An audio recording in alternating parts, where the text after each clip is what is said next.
Bonsoir. Bonsoir et merci d'être avec nous nombreux ce soir pour écouter cette discussion avec Joyce Ormand à l'occasion de la parution du Témoin, un roman paru début janvier aux éditions Flammarion. Ce nouveau roman, j'ai l'impression, est à la croisée de deux branches de votre travail, c'est-à-dire la veine des récits documentaires dans ce qu'on pourrait appeler rapidement des lieux communs. Je pense à Gare du Nord, à l'Inhabitable, ou au dernier, à la Folie, qui était une immersion dans un hôpital psychiatrique, à la croisée de ces récits documentaires et de livres plus de fiction, comme l'était par exemple Sciences de la vie.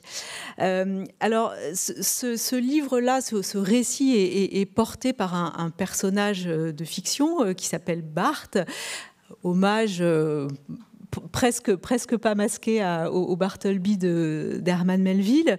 C'est un homme assez énigmatique, presque une surface de projection qui, du jour au lendemain, va claquer la porte de son appartement, va quitter toute sa vie sociale, professionnelle, pour être reclus volontaire au nouveau palais de justice de Paris.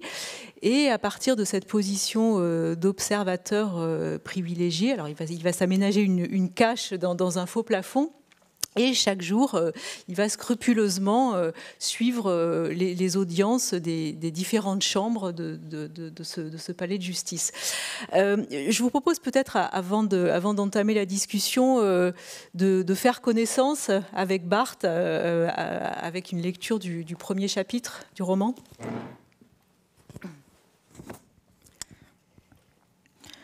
Sur le parvis du palais de justice, cinglé par un vent de nord-est, la frêle silhouette de Barthes se fond dans le gris minéral de la dalle, le gris bitumé d'un ciel bas.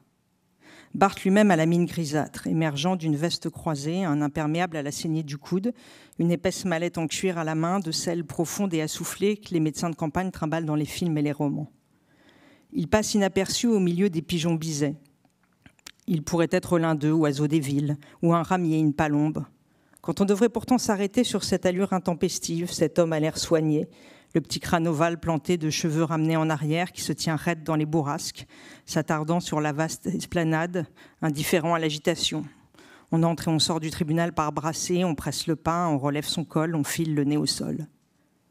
Barthes s'est immobilisé pour admirer le monument récemment inauguré. 2e plus haut bâtiment de la ville, croit-il savoir. Il compte les 4 blocs superposés, 38 étages, en effet, surmontés de terrasses arborées, 1 hectare planté dans le ciel. Il apprécie les reflets mercure des façades vitrées, les teintes acier et les panneaux solaires fichés à l'aplomb de la tour, qui lui donnent une aire de station spatiale. La tête lui tourne à force de scruter les hauteurs, le vent fouette. Alors Barthes se décide enfin à entrer, à pénétrer dans le palais, un vaisseau. Il s'engage sous l'auvent, jette un œil circonspect au drapeau, national et européen, passe les tourniquets, fait maintenant la queue au contrôle de sécurité. Ça bouchonne et ça piétine, certains s'en irritent, ils ont une audience, le font savoir bruyamment, interpellent les agents de sécurité, mais il faut ouvrir les sacs, défaire les ceintures, ôter parfois les chaussures, scanner les bagages. Barthes laisse passer un jeune impatient qui le talonne, puis vient son tour de déposer sa montre dans une barquette, sa mallette sur le tapis roulant. Les rayons X se révèlent alors, sans attirer cependant l'attention de l'opérateur de sûreté devant son écran, les contours et les ombres d'un nécessaire de toilette, d'une gourde, d'un caleçon, d'un cintre et d'une lampe frontale. Barthes a donc ouvert la porte de son studio pour la dernière fois, puis d'un mouvement panoptique du regard a considéré les lieux. 15 ans d'une vie dans 30 mètres carrés, une vie modeste et frugale, confortable cependant, mais sans le superflu qui agrémente le plus souvent notre quotidien. Ici, ni bibelot, ni tableau. Les choses matérielles lui sont pour la plupart indifférentes et partir n'a pas été si difficile. Il est de ces hommes qui s'encombrent peu et considèrent la propriété comme un état provisoire, non comme un dû. Il a quitté son appartement sans regret, peut-être un poinçon d'inquiétude près du cœur, mais avait aimé y vivre toutes ces années, avait soigneusement entretenu son espace et a regardé avec satisfaction et soulagement les murs couleur coquille d'œuf, la crassula aux feuilles vernies, le vase vide dont il avait oublié la provenance, son canapé lit en velours rouge et la table de ferme de sa grand-mère. Au moment de partir, il s'est arrêté sur chaque détail d'un décor devenu trop familier, car il n'emporterait rien, ou si peu. Tout devait tenir dans sa mallette. Il ne saurait apparaître flanqué d'une valise. D'ailleurs, il n'en avait pas, et son vieux sac de toile élimé lui avait semblé inadéquat, suspect. Il n'a pas prévenu le propriétaire de son départ inopiné, ni la gardienne de l'immeuble, ni la caissière de la supérette qui connaît ses habitudes, les barquettes de plats en sauce à réchauffer au micro-ondes, les sachets de pistaches et le café au lait lyophilisé. Il a hésité à laisser un mot, rassurant mais ferme, à l'attention de son neveu, afin qu'il ne le cherche pas. Il se voyait une fois chaque trimestre, par habitude, quelques heures à deviser de l'actualité, du reste de la famille dispersée et de choses sans importance. Il ne se manquerait pas, même si Bart lui glissait toujours un billet de 50 € dans la poche en partant. Il a vidé son frigo, il ne restait qu'une part de taboulé, puis dans le placard au-dessus de l'évier, a attrapé la dizaine de sachets de fruits secs qu'il avait toujours en stock et l'a jeté au fond de sa mallette. Ça y est, il avait commencé à faire son bagage. Il s'agissait de prendre le strict nécessaire, du linge de rechange, des affaires de toilette, suffisamment pour garder bonne allure et ne pas avoir froid, puis un petit matériel de camping, juste de quoi se repérer dans l'obscurité et rester à couvert. Et de l'argent, bien sûr, en liquide. Une partie de ses économies retirées au guichet de la banque, une partie seulement pour ne pas attirer l'attention. Bart a organisé soigneusement le contenu de son bagage, objets emballés, vêtements pliés, abandonnant dans la penderie ses gilets et son deuxième costume. La mallette était presque pleine, encore de la place pour une chose ou deux. Bart a pris sa plus belle cravate. Et maintenant que le nécessaire était assuré, s'est demandé s'il devait y ajouter du superflu, à passer en revue ses menues possessions. Le petit cadre de cuir contenant une photo de mariage de ses parents, mais à quoi bon la nostalgie? L'étui à cigarette que son neveu lui avait offert, mais à quoi bon puisqu'il ne pourrait plus fumer sa clope quotidienne? Sa boîte de médicaments contre les maux de ventre, mais ils avaient toujours été inefficaces. Il y avait bien sa radio. Tout ce qu'il savait, il l'avait appris de ce poste Philips à pile. Bart ne lisait pas les journaux, ne regardait pas la télévision et consultait Internet dans un cadre strictement professionnel. La radio était largement suffisante pour s'informer et les voix transmises par modulation de fréquence lui semblaient bien plus proches, chaleureuses et humaines, bien plus plaisantes à écouter que celles transportées par les signaux numériques de la télédiffusion. Bart ne séparait pas l'éloquence du timbre de la voix, et en la matière, la radio était sans égale. Il a allumé le poste. Un journaliste parlait de la guerre en Ukraine, d'un orchestre qui continuait à jouer malgré les bombardements. Il a éteint, hésité à mettre la petite radio dans la mallette, elle n'était pas encombrante, puis l'a reposée. Il ne pourrait pas l'écouter, au risque de se faire repérer. Et là où il allait, son attention serait autrement requise. De même, il s'est arrêté devant l'étagère qui contenait quelques livres, essentiellement des romans classiques lus plusieurs fois, la biographie d'un astronaute, un essai sur l'intelligence des animaux, mais pour les mêmes raisons, il a renoncé.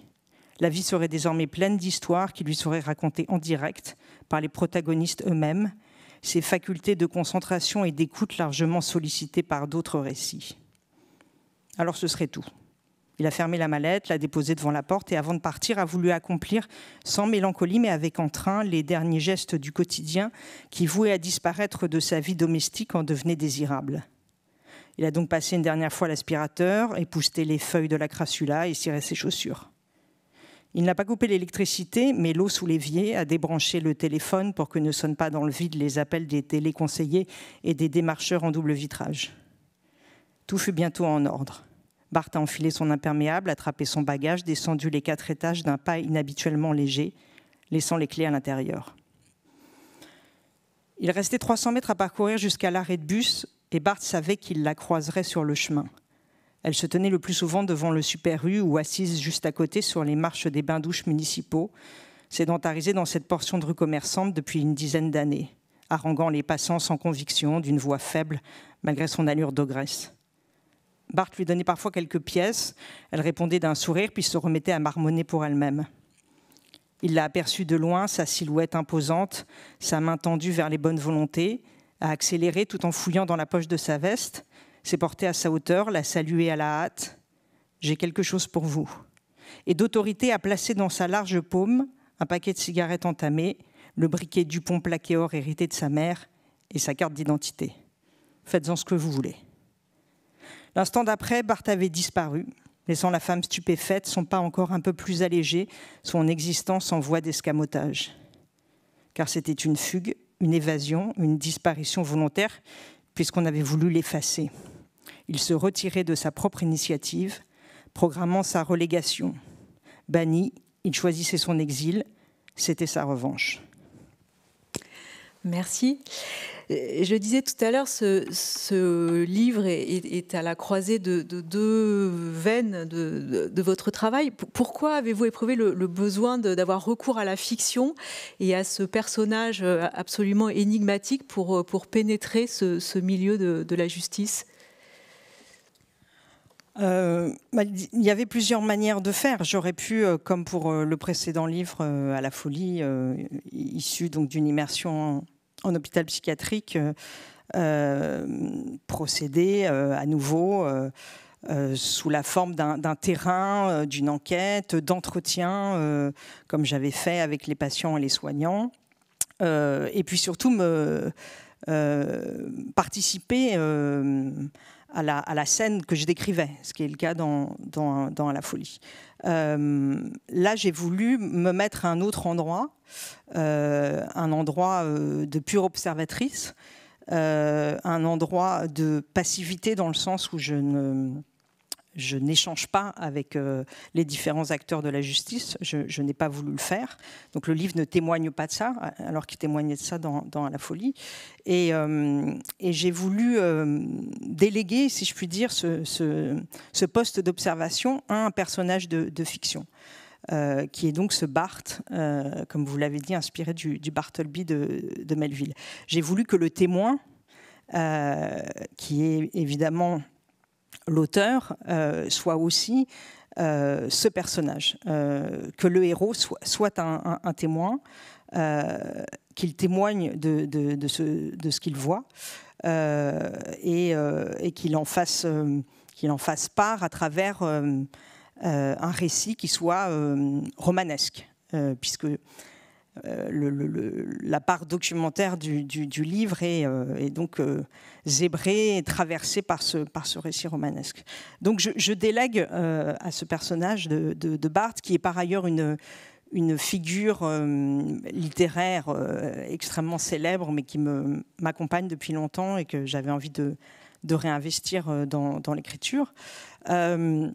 Parce qu'il me donnait, comme donne la fiction, un champ d'action et une liberté que je n'avais pas, moi, finalement, en tant qu'auteur, qui aurait pris la parole et qui aurait parlé depuis sa position d'écrivain, et puis sa position aussi sociale, et puis sa position physique, c'est-à-dire que là où Bart passe ses jours et ses nuits, moi je ne faisais que passer quelques heures par semaine, une journée par semaine en l'occurrence. Donc Bart est une espèce de projection fictive, imaginaire, idéale de ce que l'auteur pourrait accomplir. C'est-à-dire qu'il est une espèce d'absolu de l'observation, de la concentration, de l'abnégation. C'est un homme qui quitte tout pour observer la justice, pour aller regarder ce qui se passe sur la scène judiciaire. Et donc, il a cette radicalité que moi, je n'aurais pas eu, que je n'aurais pas pu avoir en tant qu'auteur. Donc, il permet de pousser le curseur de cette méticulosité, de cette attention, de cette patience, qui sont des vertus de l'écriture, mais il les pousse à un stade impossible, je dirais, pour le personnage réel que moi je suis en tant qu'auteur. Et ce qui est fascinant pour le lecteur, c'est que ce personnage est absolument innocent au sens littéral par rapport au fonctionnement de la justice, et qu'on apprend en même temps que lui, et peut-être en même temps que vous, le fonctionnement des différentes chambres, la différence entre une comparution immédiate et une autre manière de juger. Enfin voilà, tout ça on l'apprend il n'y a pas de surplomb en fait. Oui, je voulais un personnage qui arrive avec une certaine candeur, ce personnage assez austère, dont on va comprendre plus loin dans le livre pourquoi il est là, ce qui l'a mené là, ce personnage comme ça solitaire qui semble n'avoir aucune attache et qui donc peut se consacrer entièrement à cette mission qu'il s'est donnée, donc à cette mission de témoignage d'une certaine façon. Donc il arrive comme ça avec le moins de préjugés possible. On en a toujours, et comme il est évidemment mon double, j'en avais, mais je voulais vraiment qu'il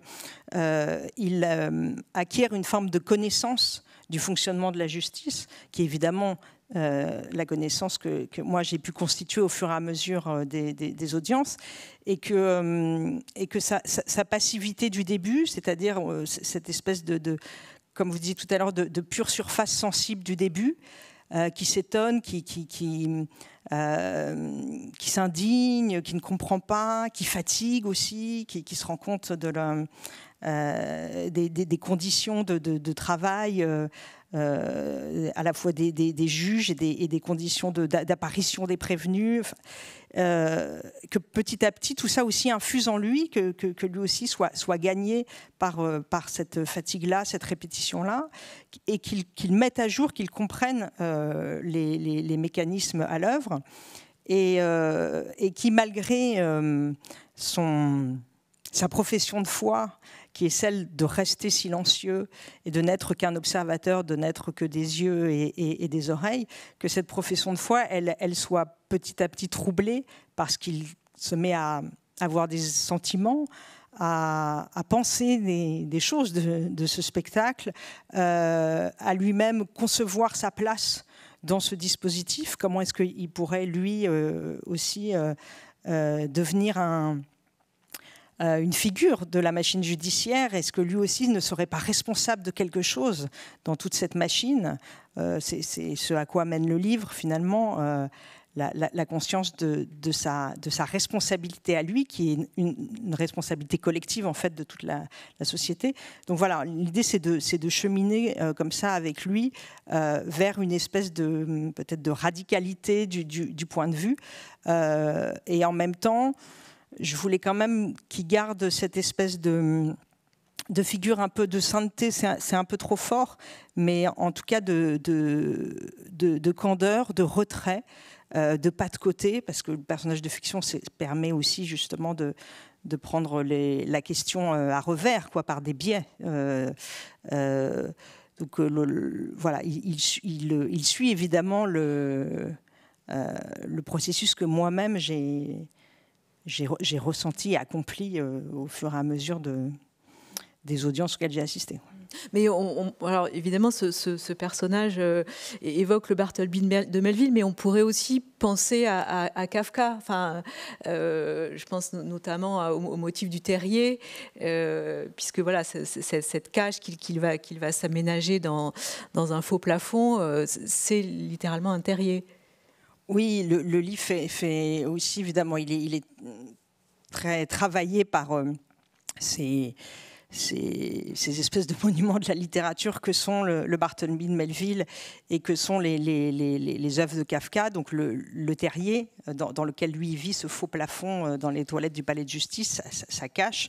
Et évidemment, il y a des références au procès, à la colonie pénitentiaire. Donc j'avais... Voilà, le livre, il est traversé de manière presque naturelle par... cette espèce d'héritage littéraire extrêmement puissant auquel, d'une certaine façon, on ne peut pas échapper quand on écrit de la littérature sur la justice. Enfin, il y a une espèce d'écho. Alors, on peut le tenir à distance, mais moi, au contraire, j'avais envie de l'importer de manière assez visible dans le livre, comme un accompagnement. Parce que la métaphore de la machine, le processus machinique qui m'est apparu, il est emblématiquement décrit par la littérature de Kafka. Oui, voilà, parce que en effet, la chose qui va très vite apparaître dans le livre, c'est cette machine presque machine folle en fait du système judiciaire tel qu'il est aujourd'hui, avec tous ces dysfonctionnements. Et ce que je trouve absolument passionnant dans le livre, c'est que vous nous confrontez à une justice du quotidien. Et pas une justice spectaculaire. Enfin, il y a une ou deux histoires qui se passent aux assises, mais c'est vraiment pas la majorité du livre. Oui, je voulais vraiment faire un livre, comme vous dites, sur la banalité de la justice, la quotidienneté de la justice. Non pas ces grandes affaires saillantes qu'on lit dans les journaux et qui sont passionnantes et qui font aussi des livres passionnants.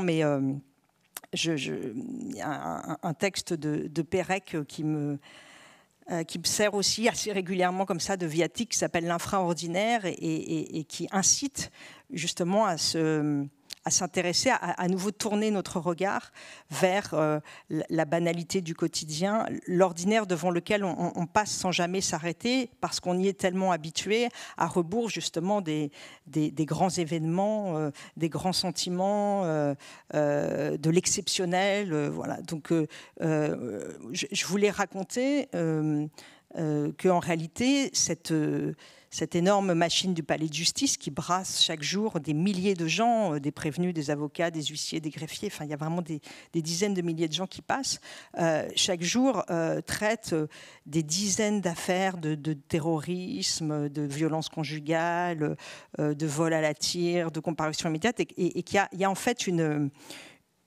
quotidienneté qui nous concerne tous d'une certaine façon, même si on n'a pas tous affaire à la justice, et en particulier une certaine classe sociale a affaire à la justice et pas les autres.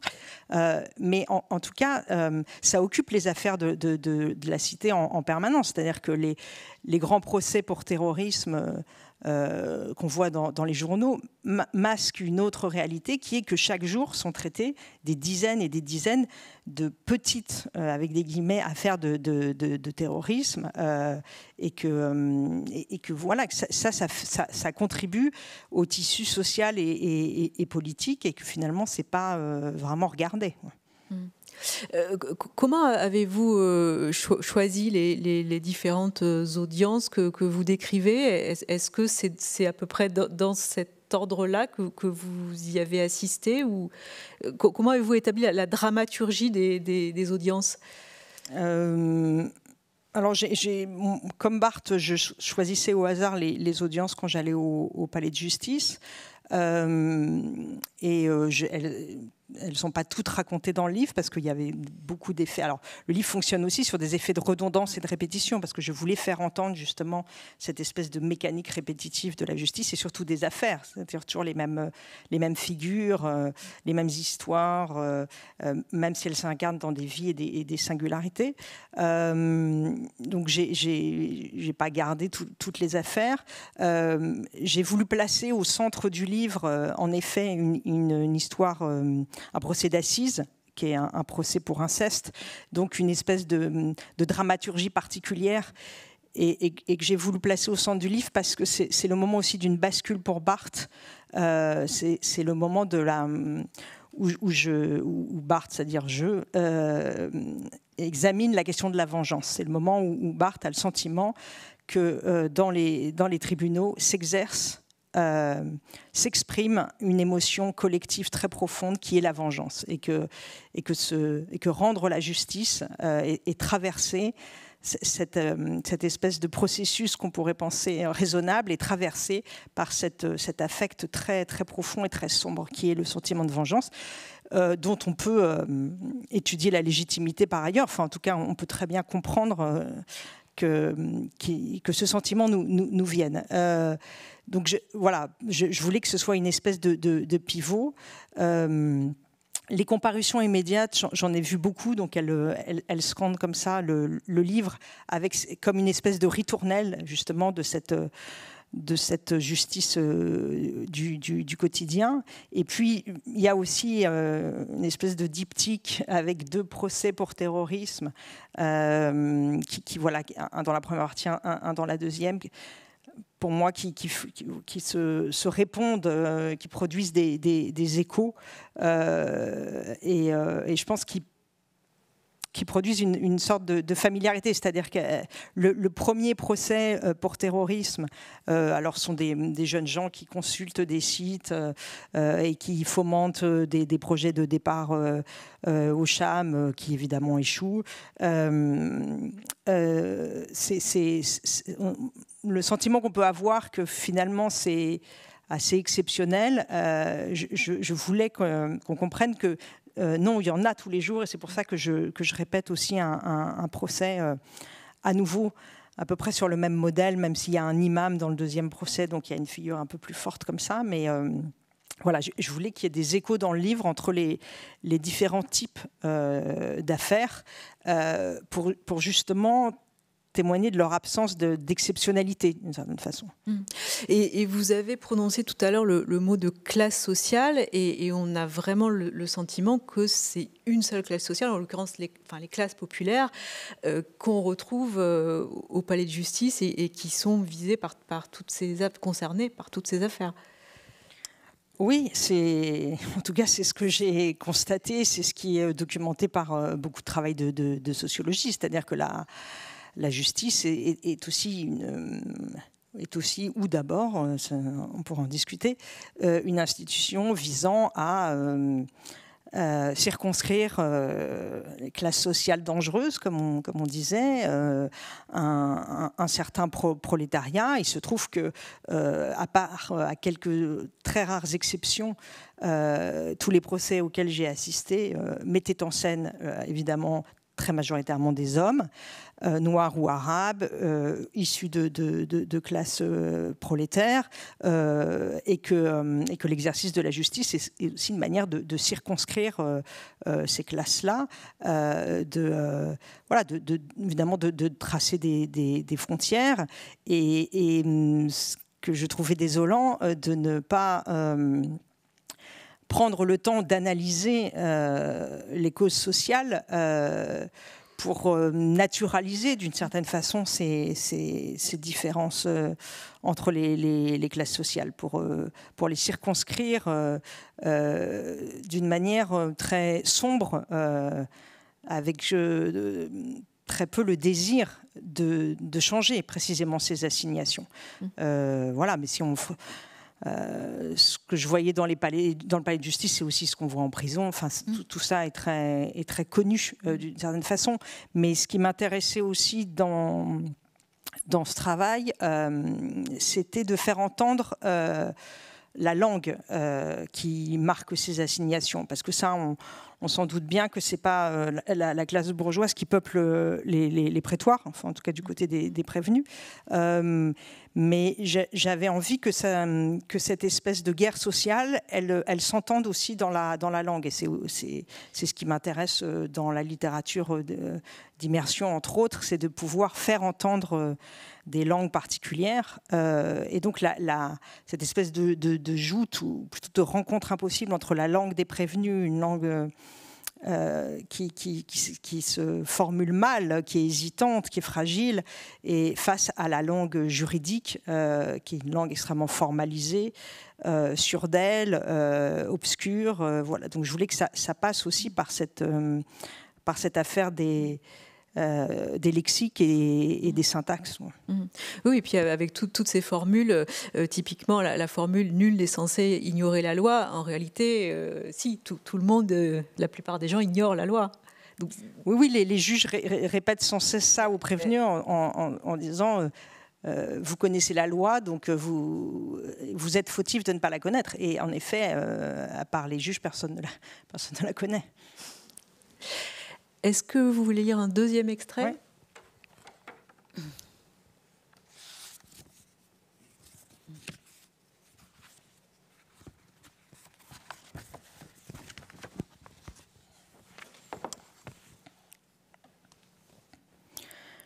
Les juges sont en retard, le public se lève.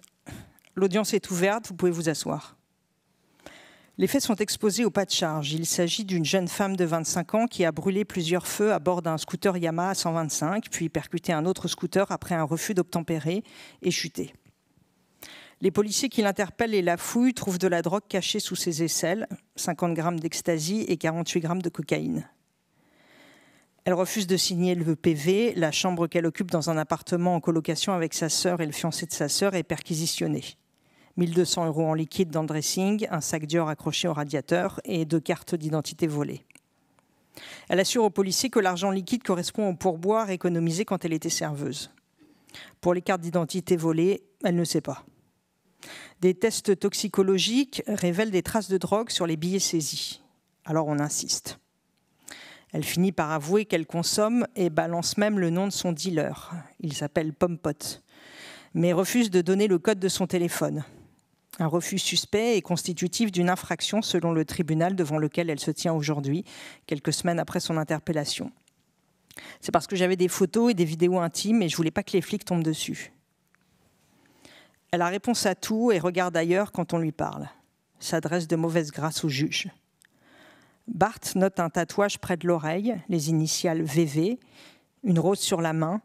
Ses ongles sont longs, pointus et manucurés. Elle a gardé son imposante doudoune noire en cuir, sous laquelle on distingue un minuscule débardeur de la même couleur. Elle a le ventre à l'air, n'a pas fait l'effort vestimentaire attendu, une tenue sage et couvrante. N'y a sans doute pas pensé. Peu au fait des coutumes en la matière, des usages de contrition et de sérieux qui s'incarnent aussi, d'abord, dans les vêtements portés à l'audience. L'impression bonne ou mauvaise qu'on donne.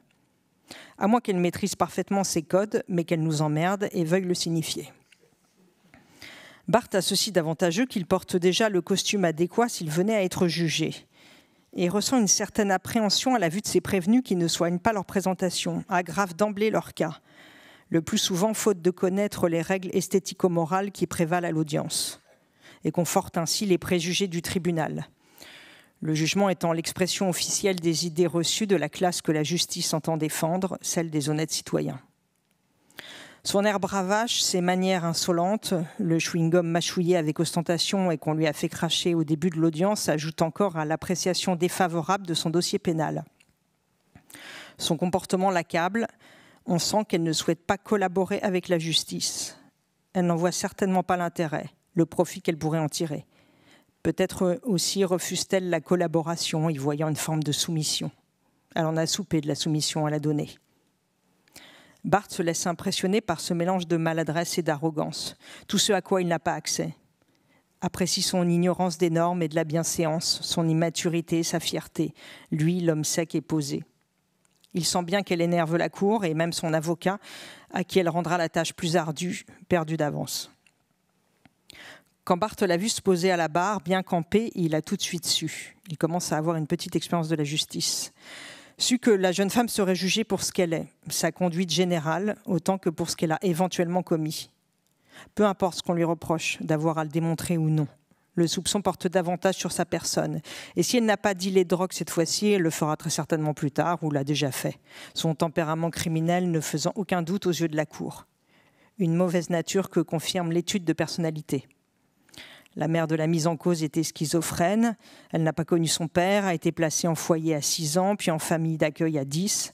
Elle est autonome depuis ses 18 ans, a passé un bac pro-restauration, a traversé une longue période de chômage avant une récente reconversion dans le marketing digital.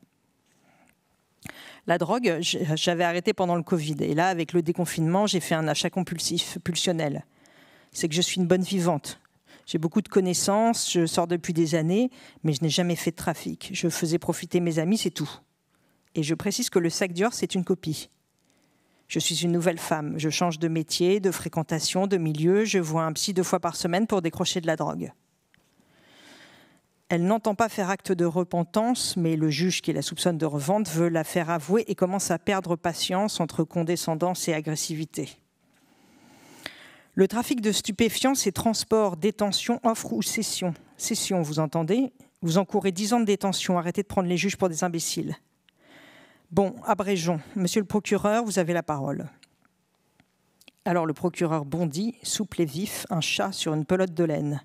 Ses yeux fixent un point invisible dans la salle d'audience, l'espace vide et indéterminé auquel il est censé s'adresser pour prononcer ses réquisitions, n'étant pas supposé dévisager le prévenu, tandis que la jeune femme regarde toujours ostensiblement ailleurs. Madame dit que la drogue qu'on a trouvée sur elle était destinée à sa consommation personnelle. Or, les tests toxicologiques pratiqués ne font apparaître aucune trace de stupéfiant chez la prévenue. Nous avons donc bien la preuve que ces substances étaient destinées à la revente. Par ailleurs, Madame affirme que si elle a acheté en grande quantité, c'était pour profiter d'un prix de gros. Personne n'y croit. Nous savons parfaitement que c'est en vue de céder cette drogue et que ce soit à titre gracieux ou onéreux, c'est pareillement réprimé par la loi. Le ministère public demande donc la confiscation de son argent, une amende de 1 000 €, l'annulation du permis de conduire, une peine de prison en partie aménageable, 18 mois dont 12 assortis du sursis probatoire et 6 mois avec un bracelet électronique. Au premier temps de son séjour au palais, Barth aurait été stupéfait par la peine requise. Aujourd'hui, il s'attendait à davantage de sévérité encore, ayant appris que les délits les plus sévèrement réprimés sont ceux qui ne font aucune victime directe, que la majorité des faits jugés passibles de 10 ans de prison est liée à ce petit trafic de stupéfiants. Délit pourtant sans violence, sans commune mesure avec la part la plus tragique de nos actes, mais délit rentable au regard de la pénurie de moyens, de la politique du chiffre et des passions communes. C'est facile et rapide. Il suffit d'une fouille au corps à l'occasion d'un contrôle d'identité. Alors le nombre d'affaires résolues augmente et avec lui le sentiment du travail bien fait, la besace remplie. Aujourd'hui, 50 grammes d'ecstasy, 48 grammes de cocaïne et plusieurs mois de prison. La répression est plus dure contre une activité peu dommageable pour des actes mineurs, c'est ainsi, mais alimentant les prisons en foule de petits dealers de shit, le plus souvent des hommes, mais bientôt cette jeune femme que Barth imagine se présentant aux portes de la prison en croque-top, cheveux lissés et menton haut. Dans l'attente, on lui a dit 18 mois et la prévenue ne bronche pas, fixe maintenant ses ongles manicurés, hochant la tête. Ok. Mais Barth doute que ce soit à la peine qu'elle acquiesce. Quand l'avocat se lève à son tour pour plaider, avec certes moins d'allant que le procureur, Barth, comme tous ici, se doute bien que les juges se sont déjà fait une opinion. Il aura beau défendre que sa cliente ne peut pas vendre car chez elle on n'a trouvé ni attirail ni drogue, qu'aucune investigation probante n'a été menée pour le démontrer, qu'il n'y a ni fadette ni géolocalisation pour prouver une quelconque activité de revendeuse. Le tribunal n'écoutera pas et condamnera la jeune femme à 15 mois de prison, dont 12 avec sursis et 3 mois fermes sous le régime de la semi-liberté. Cela signifie, madame, que vous dormirez en prison et que vous travaillerez dehors la journée. Vous avez compris ? Le scooter vous sera rendu, mais pas le portable ni l'argent. Même regard qui s'écarte, même ok. Aucune réaction en réalité, mélange d'incompréhension et de renoncement, catalepsie provoquée par la sidération devant une peine qui met la vie à l'arrêt, autant que par une résignation remontant sans doute à loin, à la mère schizophrène, au père inconnu, au placement au foyer, autant de couches sédimentées qui, au fil du temps, concrètent les sentiments. L'inertie crâne de la jeune femme est peut-être liée à cette connaissance intime des conséquences sociales de la politique pénale. Contrairement à Barth, elle sait dans sa chair et ses nerfs l'insécurité brandie comme enjeu électoral, les peines planchées, la prison automatique en cas de récidive légale, les circulaires transmises à la police et au parquet, incitant à poursuivre tel délit plutôt qu'un autre, les forces concentrées sur le trafic de stupéfiants. Barth n'en a qu'une représentation abstraite quand la jeune femme sait tout cela d'un savoir héréditaire et intuitif, appartenant à cette catégorie désignée pour la répression. Elle sait cette chose évidente et grossière, manifeste et lapidaire, et Barth aussi, à sa manière figurative. Et ceux qui sont assis dans le public, amis et famille, que la police contrôle plus volontiers les Arabes sur des scooters plutôt que les petits blancs devant la fac. Qu'on ne lutte pas vraiment contre le trafic de drogue, mais qu'on garde plutôt un œil sur les classes dangereuses, celles qui défilent à la 10e chambre, sur le podium de la justice, sous l'œil aguerri et blasé du tribunal, sous l'œil diligent et studieux de Barth. Barth, qui n'a jamais eu affaire à la justice, se sait physiquement ignorant de ses réalités, hors de portée, invisible dans les rues. Quand cette jeune prévenue circule à découvert, lumière qui clignote dans la nuit urbaine, feu follet, lancé à pleine vitesse sur un scooter débridé, déclenchant immédiatement les sirènes des voitures banalisées. Merci. Je trouve ce passage, d'une part, assez politique et très exemplaire de tout ce qui dysfonctionne dans la justice. L'un des premiers paradoxes étant que la justice est plus sévère pour les infractions qui n'ont pas fait de victimes, ce qui peut paraître complètement absurde. Elle est plus sévère aussi parce que ceux qui commettent ce genre d'infractions mineures se retrouvent beaucoup plus souvent dans les prétoires. Ils échappent très très rarement à la justice. Ils sont beaucoup plus fréquemment arrêtés. Et par ailleurs, ils sont souvent en état de récidive. C'est aussi ce que documente le livre en comparution immédiate, c'est que la plupart de ceux qui se présentent ont des casiers judiciaires et que donc les peines s'aggravent de plus en plus. Et que cette espèce d'industrie du contrôle de stupéfiants, qui est devenue une industrie politique et policière. Enfin, là aussi, j'apprends rien à personne, c'est documenté tout le temps. Elle permet finalement le fonctionnement de la police et le fonctionnement de la justice, c'est-à-dire la perpétuation de l'institution, comme un hamster qui tournerait comme ça dans sa roue indéfiniment et qui se produirait comme institution pour ne pas s'effondrer et pour ne pas se remettre en cause, parce que remettre en cause les fondements de la justice représenterait une espèce de révolution politique, épistémologique inassumable, quoi. Et ça produit des juges, des avocats, des procureurs au mieux blasés, au pire très énervés et condescendants face aux prévenus, ou parfois même des avocats qui n'ont pas le temps de faire une vraie plaidoirie, enfin, à part une que vous décrivez à un moment, on sent qu'elle elle n'a pas le temps, mais quand même, elle a des choses à dire sur le fonctionnement de la justice et de la société. C'est une plaidoirie dans laquelle il y a de la fiction, justement, je suis obligée de l'avouer. C'est-à-dire que la seule plaidoirie qui a le temps de vraiment s'exprimer dans le livre, je l'ai gonflée de fiction d'une certaine façon pour donner une place. C'est aussi pour ça que j'ai voulu utiliser les ressorts du roman, enfin, ou plutôt de la fiction.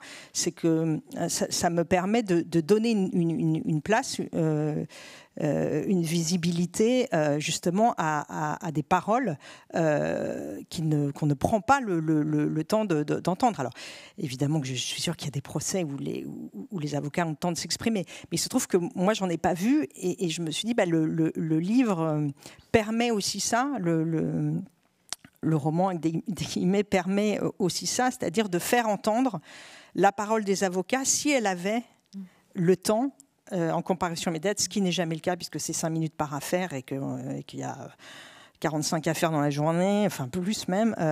Voilà, si elle avait le temps de s'épanouir, cette parole, sans doute voilà ce qu'elle dirait. Donc le livre vient rétablir non pas la justice, parce que je ne saurais pas dire ce que c'est, mais le sentiment de justice, puisque le livre, il interroge aussi cette espèce de tension dialectique entre ce qu'on appelle la justice et ce qu'on appelle le sentiment de justice ou d'injustice. Donc en tout cas, moi, j'essaye de rétablir aussi dans ces moments de fiction un sentiment de justice. Oui, mais enfin, c'est vraiment frappant le contraste entre la représentation commune de la justice, qu'on a beaucoup par le cinéma, et ce que vous décrivez dans le livre. Parce que évidemment, si je pense par exemple au film Anatomie d'une chute, que peut-être tout le monde a vu, là voilà, on est dans un film de tribunal avec tous ces effets de manche, avec le temps pour les plaidoiries, la parole du procureur, des avocats, etc. Là voilà, c'est absolument l'inverse.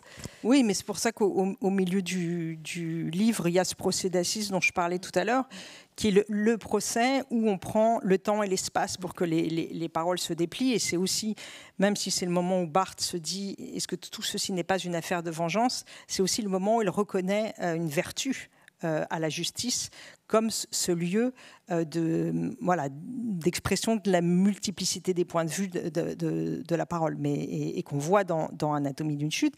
Mais en effet, ce sont des exceptions. Après, ce sont les procès d'assises qui, d'une manière très concrète, sont dotés de financement et de moyens qui permettent, en fait, parce que c'est quand même ça la question, c'est est-ce qu'on donne assez de moyens et d'argent pour prendre le temps de parler.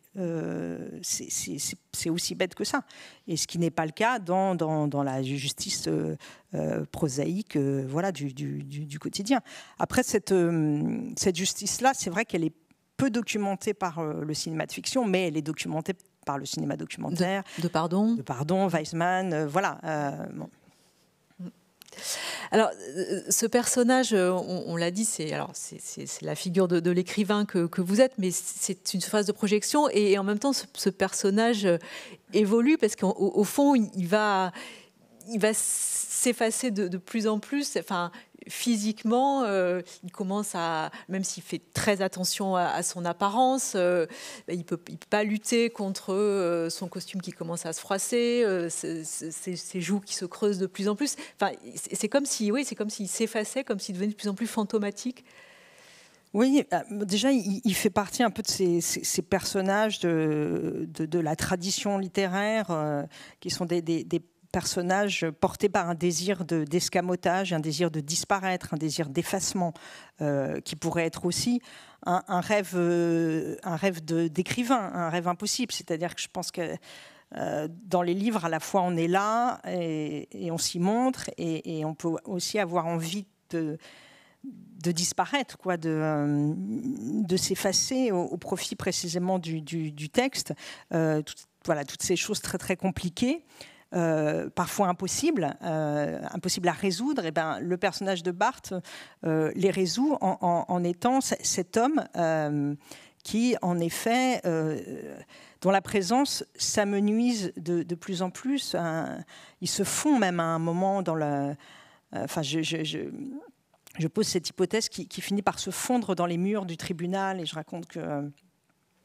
Autrefois, on racontait qu'on enterrait des cadavres dans les fondations des bâtiments pour les soutenir, et que la substance vitale des corps en décomposition se transmettait aux bâtiments pour que l'architecture soit solide et tienne. Et donc, j'imagine Barthes comme ça se fondant dans les murs. Donc, il disparaît, il fatigue, en effet, parce qu'il lui aussi ressent la fatigue de ces audiences qui n'en finissent pas, de cette répétition, de cet énervement qu'il partage finalement avec les juges à un moment donné.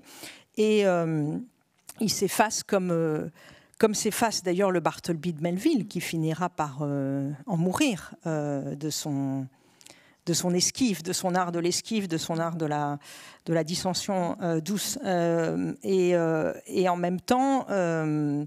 Il disparaît de plus en plus, aussi pour prendre sa part dans l'affaire. Donc, dans la scène finale du livre, il ressurgit une dernière fois pour finir par disparaître définitivement. Mais il y a une forme de sacrifice du personnage. Le personnage se sacrifie au sentiment de justice, précisément, à la justice telle qu'il imagine, c'est-à-dire non pas au système judiciaire, mais à la justice au sens de la justesse, c'est-à-dire au sentiment que la responsabilité n'est jamais individuelle, mais qu'elle est collective, et que nous sommes tous responsables de tous les actes qui sont commis, et que quand un délit est commis, il y a une main qui commet ce délit, mais il y a aussi une communauté derrière qui n'est pas étrangère à cet acte. Voilà, donc Barthes se sacrifie, mais avec un certain entrain, je dirais, à la fin, pour endosser justement cette responsabilité et pour prendre sa part, puisque c'est l'expression que j'utilise. Mais est-ce que c'est une figure de la résistance passive, mais résistance quand même? Oui, au sens où le Bartleby de Melville est une figure de la résistance, c'est-à-dire non pas frontale, mais de biais, je dirais peut-être plus de l'esquive que de la résistance, parce que la fameuse formule du « je préférais ne pas », c'est difficile de parler de résistance. Enfin, si, mais c'est une forme de résistance, mais pas pas comme une force contraire, comme quelque chose qui échappe, qui dérape, quelque chose qu'on ne peut pas attraper, une manière de dire je ne participe pas, mais je suis là. Je ne participe pas, mais je ne déserte pas non plus. Donc c'est cette résistance très très singulière qu'a inventé Melville avec ce personnage de Bartleby. Et voilà que je reprends à mon compte dans le livre. Oui, et ce fameux « I would prefer not to » qu'on peut traduire de différentes manières, en effet, vous le reprenez à la fin du livre, tout en gardant le mystère de ce personnage, me semble-t-il. Mais ce qui est intéressant aussi avec ce personnage de fiction, c'est toute la partie que personne ne verra jamais, c'est-à-dire qu'est-ce qu'un tribunal la nuit, qu'est-ce qu'un tribunal le dimanche, qu'est-ce qui s'y passe. Et là, il y a un vrai espace imaginaire. Alors, c'est aussi un personnage qui rêve à mesure où il commence à perdre ses forces, à être sous-alimenté, il commence à avoir des visions, à rêver beaucoup, etc. Ça ouvre vraiment quelque chose d'imaginaire. Oui, c'est la part... c'est-à-dire que tous les procès que je raconte sont exacts. J'y ai assisté, même si j'ai avoué avoir inventé, on va dire, gonflé un peu aux hormones une plaidoirie d'avocat.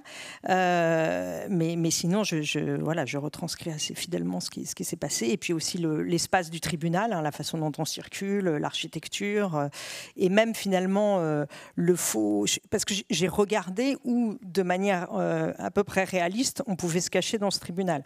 Et puisque Barthes, au début, cherche un endroit, et en fait, il n'y a aucune anfractuosité, il n'y a pas de trou, il n'y a pas de placard, il n'y a rien. Bon, puis tout est verrouillé, il y a des codes, des cartes magnétiques, ce qui n'était pas du tout le cas dans l'ancien palais de justice, enfin qui fonctionne toujours, mais dans le palais de justice de l'île de la Cité, où là, il y a plein de cachettes possibles. Et en réalité, en effet, dans les toilettes, donc il y a ces espèces de faux plafonds avec les dalles qu'on peut déplacer, donc il y a le vide technique où passent les câbles. Et c'était vraiment le seul endroit où il pouvait se mettre. J'ai rajouté quelques centimètres pour qu'il puisse s'y mouvoir un petit peu par rapport à la réalité. Donc vous avez vraiment mesuré? Ouais, je suis allée voir sur Internet les hauteurs des plafonds techniques dans les bâtiments administratifs. Mais c'est vrai qu'à partir de là, les moments d'embardés fictionnels correspondent aux moments où plus personne ne peut entrer, où moi je ne pouvais plus entrer dans le tribunal, c'est-à-dire le soir quand je partais, le week-end quand c'est fermé. Il fallait que je garde une espèce de continuité temporelle en fait pour ce personnage, et donc c'est là où en effet j'invente des habitants nocturnes, une souris qui vient visiter Barthes, et que le lieu vide se peuple en effet de ses délires à lui. Et c'était aussi le moyen d'introduire des respirations dans le récit, que ce soit pas juste un enchaînement de récits de procès, que ce personnage-là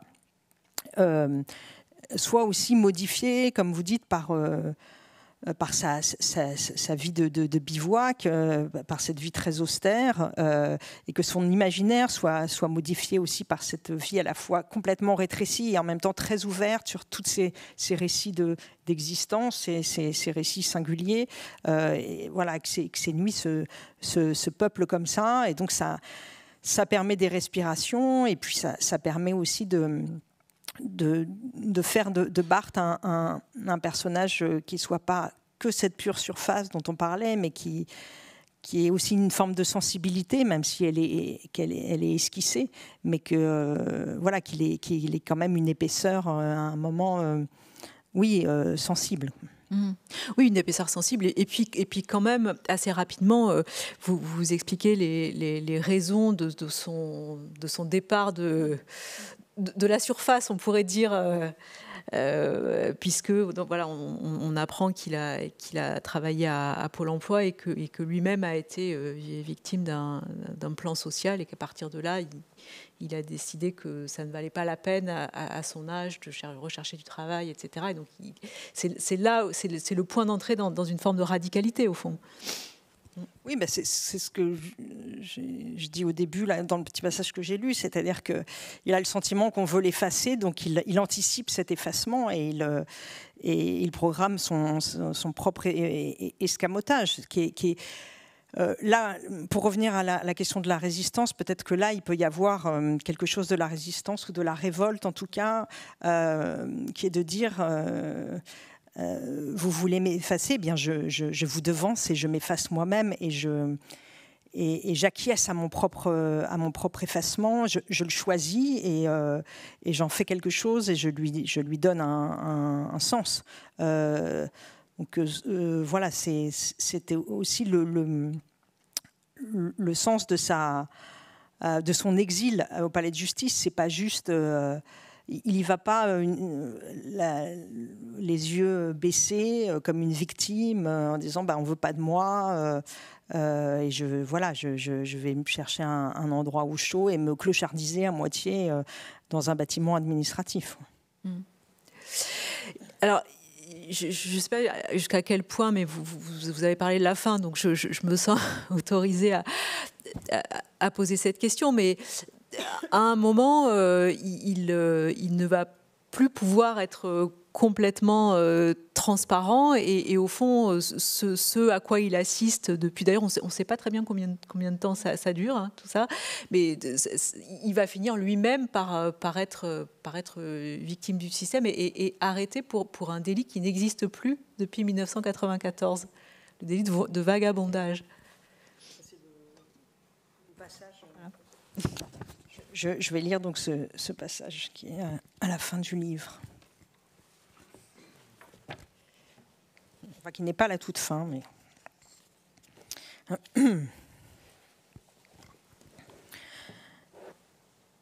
Quelqu'un avait bien dû dénoncer Barthes, car sans qu'il ait rien fait de mal, il fut arrêté.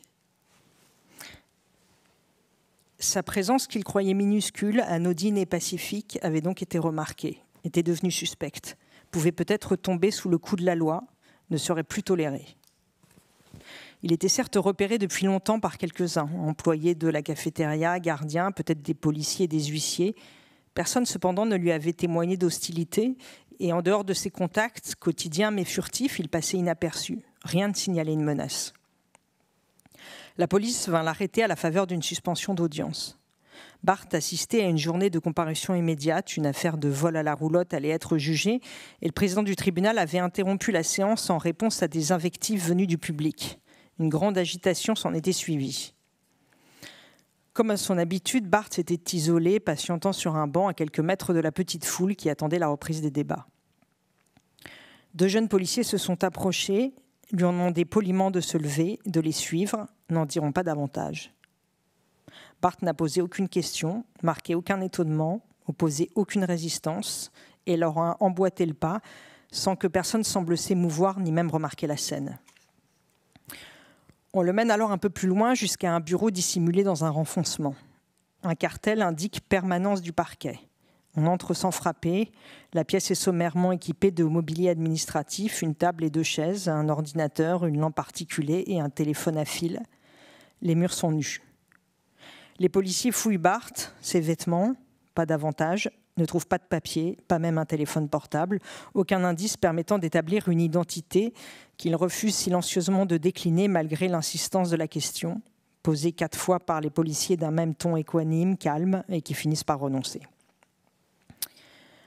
On le fait alors asseoir face à une femme d'une cinquantaine d'années, lunettes demi-lune de presbyte, habillée en civil, qui relève la tête de ses dossiers et sans précaution oratoire ni entrée en matière, fixant Barthes d'un air blasé, lui confirme son déferrement d'une voix blanche pour vagabondage. « Monsieur, vous êtes à la disposition de la justice. » Bien que le délit de vagabondage ait été supprimé du Code pénal en 1994, il semble que la qualification vous était adaptée. Les vagabonds ou gens sans aveu étant ceux qui n'ont ni domicile certain, ni moyen de subsistance et qui n'exercent habituellement ni métier ni profession. Je ne saurais mieux caractériser votre comportement et votre état. Barthes est pourtant cet homme dont on ne peut rien savoir. Et il semblerait que sa cache n'ait pas été découverte, ce qui le rassure. Il pense à la souris, à son châle de laine, au ronronnement des turbines. Il ne voudrait pas que le lieu soit visité, saccagé, profané. Il veut garder son refuge secret et intact, en être le dernier habitant. Le reste importe peu. Ses yeux ne croisent pas ceux de la magistrate, se portant toujours vers un point invisible au-delà de la scène. Son corps ne trahit aucun frémissement, sa bouche n'articule aucun son. Il semble attendre que cela passe, que cela se termine. Elle le détaille un instant, le regard à peine étonné au-dessus de ses demi-lunes, puis replonge dans ses dossiers comme si Barth s'était évaporé. Un vagabond désormais, un rôdeur, un squatteur, un homme douteux. Un vagabond immobile, sédentaire. Lui si tranquille, lui qui vagabonde à peine d'un étage du palais de justice à l'autre, d'une salle d'audience à la cafétéria, se déplaçant en silence de quelques mètres, décidé à ne plus arpenter que l'espace réduit d'un unique bâtiment dans la ville. Voilà donc ce qui fait de lui un suspect. Si Barth, fidèle à sa nature, reste impavide, affiche toujours cet air dérobé et insondable, c'est peut-être aussi qu'il consent à être jugé. Pas au nom d'un délit qu'il aurait personnellement commis, puisque le personnel est toujours sujet à caution, mais plutôt pour prendre enfin sa part dans la responsabilité collective de tous les délits. Un membre parmi d'autres, une partie pour le tout, un représentant, pourquoi pas lui, pourquoi pas son tour, après les voleurs, les djihadistes, les drogués, les violents et les abuseurs. Puisque selon Barth, chacun d'entre nous devrait comparaître au moins une fois dans sa vie. Qu'importe les actes perpétrés ou non, chacun une fois au nom de tous, pour éprouver et endosser notre existence commune, notre participation au monde. Même Barth, même ceux qui, comme lui, pèsent à peine sur ce monde, de la manière la plus discrète et la plus inoffensive.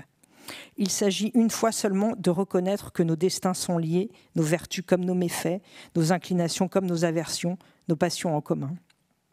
C'est pourquoi Barth ni ne s'indigne, ni ne se révolte. Et s'ils divergent sur le motif du déferment, sur la logique à l'œuvre, ils s'entendent sur leurs conséquences. Un procès semble juste à Barth, comme à la magistrate. Les raisons du premier restant confidentielles et lointaines, celles de la seconde étant indiscutables et rendues publiques. Elle a de nouveau relevé la tête. Pas de garde à vue. Vous allez être jugé immédiatement en comparution immédiate. Vous êtes sur place, c'est le plus simple, le plus rapide. Et vous n'avez sans doute rien de mieux à faire. Vous ne m'avez pas l'air très occupé. Désirez-vous être assisté par un avocat ? J'interprète donc votre silence comme un refus.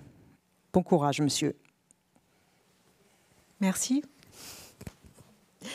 Merci beaucoup. Merci. Merci beaucoup.